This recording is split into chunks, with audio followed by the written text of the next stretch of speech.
রুদ্ধশ্বাসকে ঊর্ধ্বশ্বাস করতে আবারও এক নতুন গল্প নিয়ে আমরা ছবি।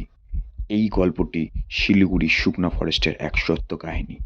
চলো শুরু হচ্ছে ছবি। শিলিগুড়ির পাশেই গভীর জঙ্গল শুকনা। চার বন্ধু অর্ক, সোহম, নীল আর বিক্রম বাইক নিয়ে ঘুরতে গিয়েছিল সেখানে। বনের ভেতরে যে চেকপোস্ট, সেখানকার ফরেস্ট গার্ড তাদের বারবার সতর্ক করে দিয়েছিল, বিকেলের পর গভীর জঙ্গলে ঢুকবেন না বাবু, ওদিকের বাতাস কিন্তু ভালো না। কিন্তু তারুণ্যের জেদ আর রোমাঞ্চের নেশা, সে কি আর নিষেধ মানে? গভীর জঙ্গলের ভেতরে ঢুকতেই চারপাশটা যেন হঠাৎই বদলে গেল। বড় বড় শাল আর সেগুন গাছের ডালপালা এমনভাবে জড়িয়ে আছে যে সূর্যের আলোও ঠিকমতো পৌঁছচ্ছে না। চারপাশটা একদম নিস্তব্ধ, এমনকি পাখির ডাকও শোনা যাচ্ছিল না। হঠাৎ সোহম বলে উঠল, চল না ভাই, একটা গ্রুপ ছবি তুলি, জায়গাটা কিন্তু বেশ রহস্যময়। সবাই একমত হলো। বনের একটা পুরনো শ্যাওলা ধরা কালভার্টের ওপর তারা চারজন দাঁড়ালো।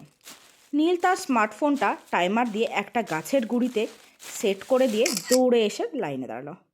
ক্লিক! ফ্ল্যাশের আলোয় জঙ্গলটা একেবারে কেঁপে উঠল। ছবি তোলার ঠিক পরেই বিক্রমের কেমন যেন অস্বস্তি হতে শুরু করলো। তার মনে হচ্ছিল তাদের ঠিক পেছনেও কে একজন দাঁড়িয়ে আছে, যার নিঃশ্বাসের হিমশীতল হাওয়া সে তার ঘাড়ের কাছে অনুভব করছে। কিন্তু পেছনে তাকাতেই দেখল শুধু নিরেট অন্ধকার আর জঙ্গল।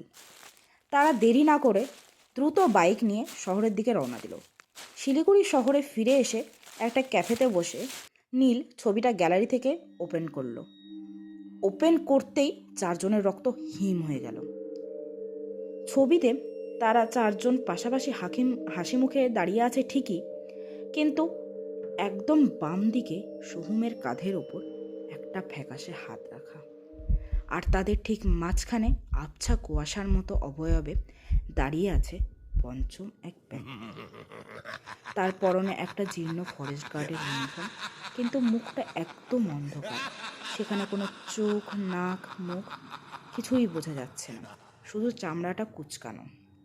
সবচেয়ে ভয়ানক ব্যাপার হলো, ছবির সেই পঞ্চম ব্যক্তিটি ক্যামেরার দিকে নয়, বরং তাকিয়ে আছে ছবির ভেতরে থাকা চার বন্ধুর দিকে, যেন সে তাদের গুণে দেখছে। পরদিন তারা আবার সেই চেকপোস্টে গিয়ে বড় গার্ডের কাছে ছবিটা দেখালো। ছবিটা দেখে কপালে হাত ঠেকিয়ে দীর্ঘ নিঃশ্বাস ফেলে বলল,